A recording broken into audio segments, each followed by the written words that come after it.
একাদশীর জন্য ভোগের রেডি করছি।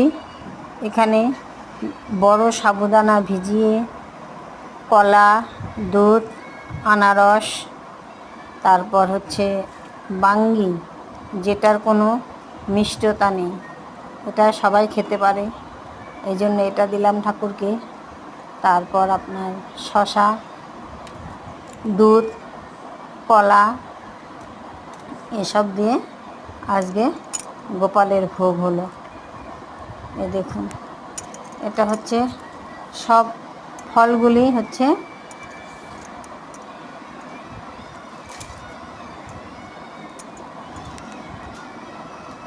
এই দেখুন।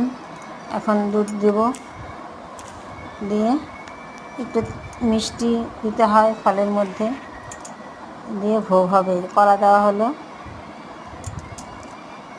এখন দুধ দেবো, দিয়ে এইসব দিয়ে লাড্ডু গোপালের একাদশীর ভোগ হলো।